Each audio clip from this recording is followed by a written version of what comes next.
Beneath the towering northern Montana mountains lies Black Hollow, a quiet valley where the wind never really stops, and everyone knows everyone else's story. At the valley's edge stands Carter Ranch, weathered wood, vast pastures, and a house that has sheltered 3 generations. After his father's sudden death, Ethan Carter became the ranch's last line of defense. At 34, he carried himself like a much older man. Grief had carved patience into his face, and responsibility had straightened his spine. His younger sister, Lily, returned from her journalism career in New York the week of the funeral, leaving it all behind without a second thought. One evening, as the sun bled out behind the peaks, Lily leaned against the porch railing. "You don't have to carry this alone, Ethan," she said softly. He kept his eyes fixed on the horizon. "It's my job." What he didn't say was that the ranch was drowning in debt. The loan wasn't from a bank. It came from the most powerful man in the valley, Victor Hayes. Victor wasn't just a lender. He was a developer with a grand vision: to transform Black Hollow into a luxury mountain resort. Hotels, private cabins, sprawling golf courses. He called it progress. Others, like the Carters, called it destruction. The next morning, a sleek black SUV crawled up the dirt road toward the ranch house. But it wasn't Victor who stepped out. It was his son. Ryan Hayes didn't look like the villain everyone expected. He wore city clothes, but there was something familiar in his eyes, something that belonged to the valley. "Mr. Carter," Ryan said, extending a hand. "I'd rather this be civil." Ethan didn't take it. "Then don't come here threatening my land." Ryan sighed, his professionalism already wearing thin. "You're behind on payments. 2 weeks. That's all that's left." Lily stepped forward, her voice firm. "You can't just take it." Ryan looked at her, and for a fleeting second, his mask slipped. He looked almost regretful. "I don't want to," he admitted. That night, Ethan dug through the dusty filing cabinets in his father's office, searching for anything that could help. He sifted through faded maps, old receipts, and property documents. Then he found it. A decades-old survey, tucked away in a forgotten folder. It mentioned a protected freshwater spring, located somewhere beneath the Carter Ranch property lines. According to state law, land containing a registered natural water source couldn't be commercially developed. If the spring existed and, if they could prove it, Victor Hayes' entire resort plan would crumble into dust. The problem? The map was vague. No one knew exactly where the spring was. The next afternoon, Victor Hayes himself arrived.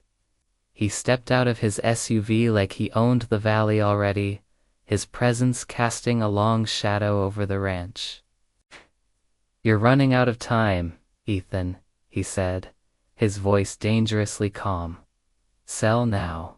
Walk away with dignity." "This land isn't for sale," Ethan replied, his jaw set. Victor's smile was cold, empty. "Everything is for sale." As if on cue, thunder rumbled in the distance, a low growl echoing the tension in the air. Later that evening, as the storm clouds gathered, Lily confessed something. "Ryan messaged me," she said quietly, avoiding her brother's gaze. "He says he doesn't agree with his father's plan." Ethan's jaw tightened. "He's a Hayes." "Maybe," she replied, her voice hopeful, "but maybe he's different." Before Ethan could argue, the wind began to howl, and the sky opened up. A storm unlike any they'd seen in years tore through Black Hollow. Rain lashed against the ranch house in blinding sheets. The old barn groaned under the immense pressure, its timbers straining against the gale. Ethan and Lily rushed outside, fighting the wind and rain, to secure the livestock, to protect what little they had left. And that's when it happened. Near the lower pasture, the saturated ground began to shift. Mud cracked. The earth gave a low groan and collapsed inward. And from the newly formed crater, clear water burst through the soil. Cold, fresh, powerful. Ethan stared in disbelief, his heart pounding. The spring. But their victory was short-lived. The rushing storm water was already mixing with the spring water, churning it into a muddy, chaotic mess. If the runoff swallowed the source completely, they might never be able to prove it was ever there. The evidence would be washed away forever. Just then, headlights cut through the torrential rain. A truck skidded to a halt in the field. Ryan jumped out, soaked to the bone in seconds. "You need help?" he yelled over the roar of the storm. Ethan hesitated. Trusting a haze felt like a betrayal to his family, to his father's memory. But losing the ranch would be a far worse fate. As thunder exploded directly overhead, the three of them, Ethan, Lily, and Ryan, began to fight against the flood. They dug trenches with their bare hands, redirected the flow, doing anything they could to protect the emerging spring from being erased by the storm. As they worked, another vehicle sat silently at the edge of the property. Inside, Victor Hayes watched the scene unfold from his dry SUV, unmoving, his face a mask of cold calculation. In that moment, battered by the storm, Black Hollow stood at the very edge of change. If the spring survived the night, everything would be different. But if it didn't, Carter Ranch and the valley they knew would be gone forever. And the rain just kept falling. Thank you for watching.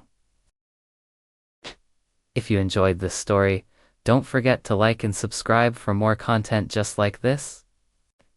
The rain hadn't stopped for days, turning Black Hollow into a soupy, gray mess. Every drop felt like a drumbeat, counting down to something inevitable.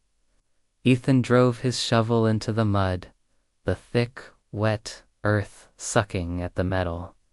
He was digging, but it felt like he was just stirring a pot that was about to boil over. A rush of muddy water surged past his worn leather boots, cold and invasive.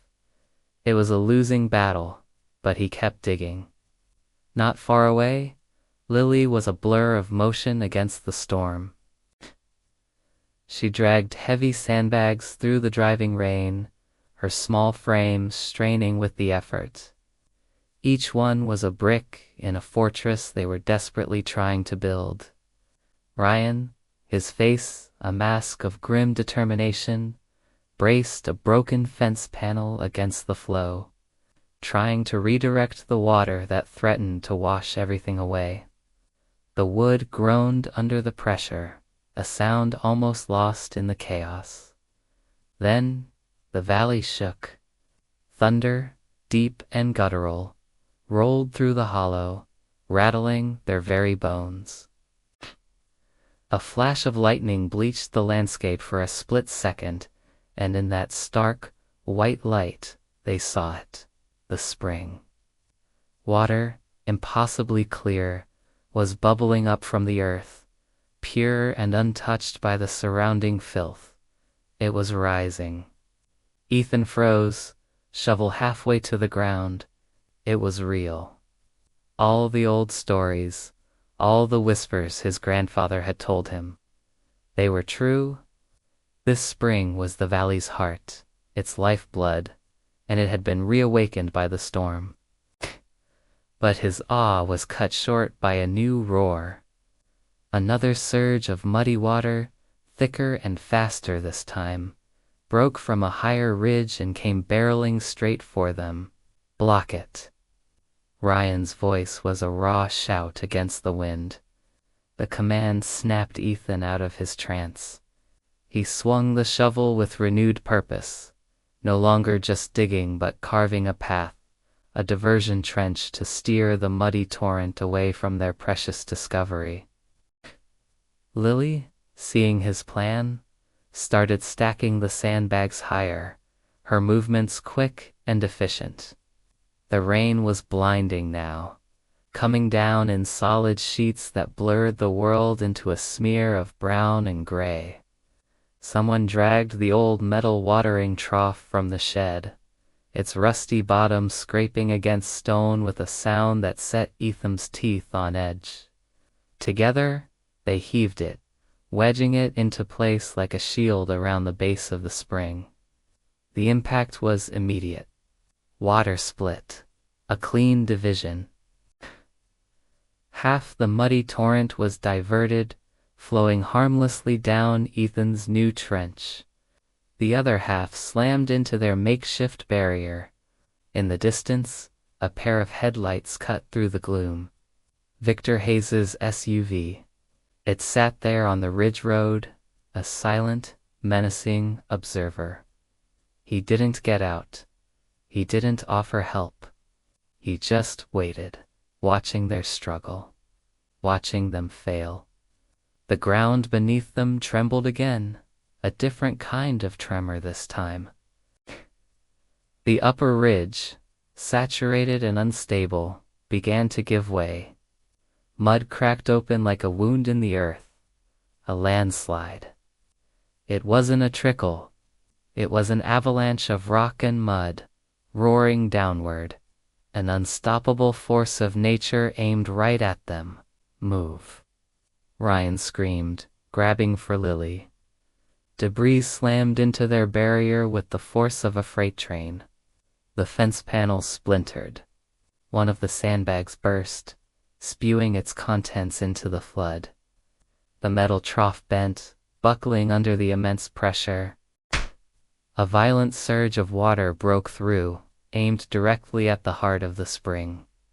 Without thinking, Ethan threw himself in front of it, using his own body as a shield. The force knocked the wind out of him, the icy water a shock to his system.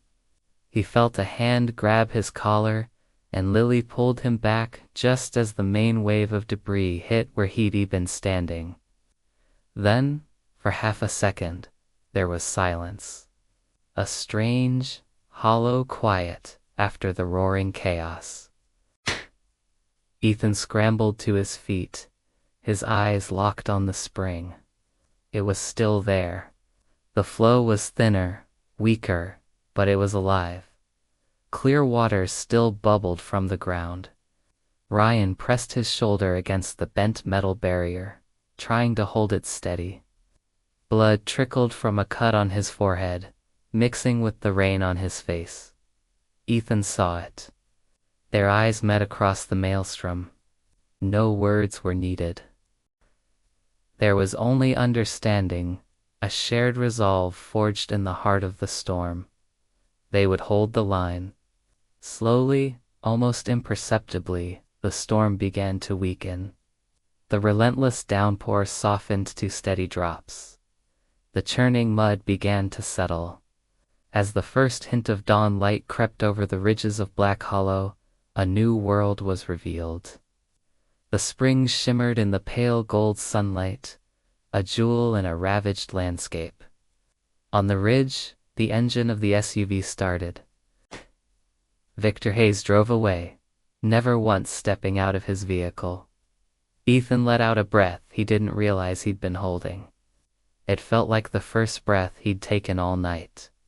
Lily was already moving, her phone in hand, snapping photos from every angle.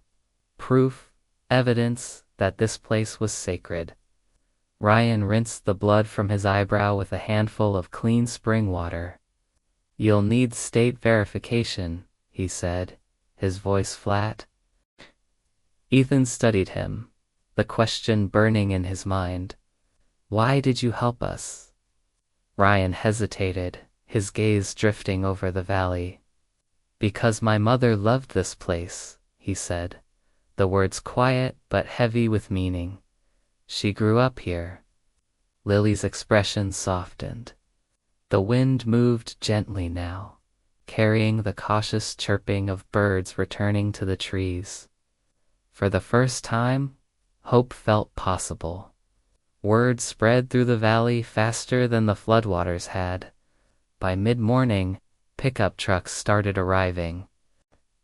Neighbors, old ranchers with faces weathered like the land itself, got out and walked toward the spring.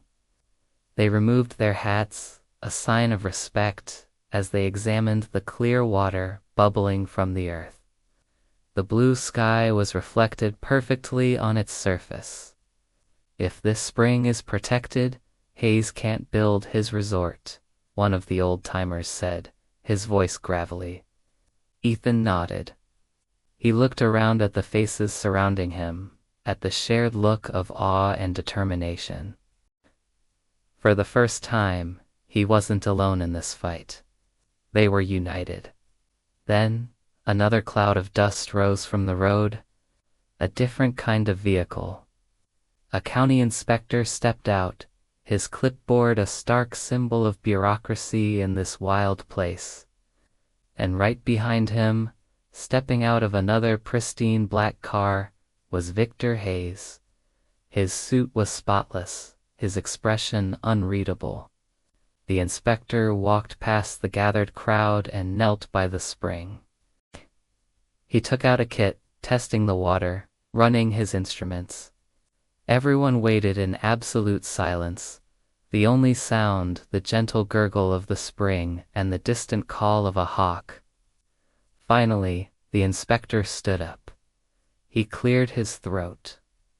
Preliminary signs indicate this is a natural freshwater spring, he announced, his voice carrying across the quiet crowd.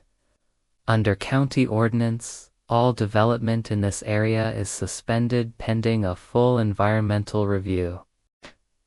A collective sigh of relief went through the crowd. But the victory was short-lived. Victor Hayes walked slowly toward Ethan, stopping just a few feet away. He locked eyes with him, his voice low and cold. This isn't over. The inspector and Hayes left. The valley grew quiet again. The storm was gone. The immediate danger had passed. But as Ethan looked out over the land his family had cherished for generations, he knew a deeper, more difficult battle had just begun. And this time, he wouldn't be fighting it alone. Thanks for watching. Be sure to follow for the next part of the story. The storm is gone. The valley grows quiet again. But a deeper battle has just begun. Victor Hayes stands beside his black SUV, staring at the newly revealed spring. A county inspector closes his folder, his expression unreadable. Development is suspended, he says, his voice cutting through the silence, pending a full state review. A quiet murmur of relief ripples through the ranchers. Victor's jaw tightens. Temporary, he says coldly, the word a promise and a threat. He turns to Ethan, his eyes like chips of ice. You just delayed the inevitable. Ethan doesn't flinch. He meets Victor's gaze, head in. No. We protected what was already ours.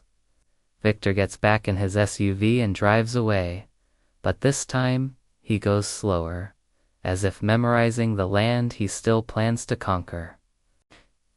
His son, Ryan, remains behind, a silent figure caught between two worlds. The moment the SUV is gone, the community springs into action. Neighbors, once divided, begin helping each other repair fences damaged by the storm. Lily, with a calm determination that seems to settle everyone, organizes volunteers. And through it all, the spring continues its steady, peaceful flow. Sunlight reflects off its surface like polished glass. Ethan kneels beside it, dipping his hand into the cool, clear water. His father's voice echoes in his memory, a whisper from the past. "This land will protect you, son, if you protect it." For the first time, truly, Ethan believes it. The valley feels alive again, breathing a collective sigh of relief. Days pass. The quiet hum of the valley is replaced by the arrival of state environmental officials. Professional survey equipment is unloaded from their trucks. This is the moment of truth. Ryan, stepping away from his father's shadow, quietly provides internal documents, blueprints, and memos exposing the rushed, corner-cutting nature of the Hayes development plan. He knows the risk, but he also knows it's the right thing to do. Lily, ever the documentarian, records everything. Her camera is a silent witness, capturing every conversation, every measurement. A drone buzzes overhead, its lens capturing the spring's source from a perspective no one has seen before. The data streams in, and the officials huddle around their screens. The confirmation comes, and it's better than anyone had hoped. This isn't just any spring. It's part of a rare, protected freshwater system. The official boundary line for the protected zone extends further than anyone expected, covering nearly half the valley floor. On paper, Hayes' entire luxury resort project collapses. The land he needs is now untouchable. Victor, cornered but not defeated, calls an emergency town meeting. He's a master of public perception, and he plans to use every trick he knows. Before sunset, the community hall is filled to capacity. The tension is so thick you could cut it with a knife. Victor steps to the front, his confidence a solid, imposing wall. "Progress," he announces, his voice booming through the hall, "requires sacrifice." He paints a beautiful picture of jobs, of tourism, of investment that will lift everyone up. You can see it on their faces. Some people are wavering, tempted by the promise of prosperity. But then, Ethan stands up slowly. A silence spreads across the hall as all eyes turn to him. He doesn't raise his voice. He doesn't need to. "My father built this ranch with his hands," Ethan begins, his voice steady and clear. "This valley feeds our families. It gives us our water. It gives us our identity." He gestures toward the ranchers, his friends and neighbors. "Once we sell that, we can never get it back." As he speaks, Lily projects stunning photos of the spring onto the wall behind him. The image of pure, clear water fills the screen. "Protected by state law," she says firmly, her voice cutting through the murmurs. The tide of the room begins to turn. The murmurs grow louder, now in support of Ethan. Then, a voice no one expected. Ryan stands up. All eyes shift to him, the developer's son. "My father knew about the environmental risks," Ryan admits, his voice shaking slightly but clear. Gasps echo through the hall. Victor's face hardens into a mask of fury. "That's enough," he warns, his voice low and dangerous. But Ryan doesn't sit down. He stands taller. "We were going to reroute natural runoff to increase the buildable land." A shockwave ripples through the room. Everyone in the valley understands what that means. It would have destroyed the spring permanently in that one moment. Victor's empire of promises looks fragile, built on a foundation of lies. The county inspector steps forward. If that allegation is verified, he states, that is a serious violation of state and federal law. The meeting dissolves into a cacophony of heated voices, but one thing is clear: the valley has chosen. It has chosen its water, its land, its future over empty promises. The next morning, official documents arrive. The spring receives full protected environmental status. All of Victor Hayes' commercial development permits are revoked. The documents also state that Hayes Corporation is now under formal investigation. Victor's SUV never returns to Carter Ranch. His silence says more than words ever could. Black Hollow breathes freely. The threat is over. Weeks later, the valley is healing. Fences are rebuilt, stronger than before. Fresh green grass begins to sprout where thick mud once covered the fields. The community gathers around the spring, reinforcing its banks with natural stone, creating a permanent, beautiful monument to their victory. A small hand-carved wooden sign is placed beside it. Carter Spring Protected 2026. Lily smiles as she photographs it, capturing the final chapter of their story. Ryan helps Ethan install the final post for the sign. The two of them working together, a bridge built between two former worlds. Later, as the sun sets, casting a golden glow over everything, Ethan watches the valley. The wind moves gently through the tall grass, a soft, peaceful whisper. "You staying?" Ethan asks Ryan quietly, not turning to look at him.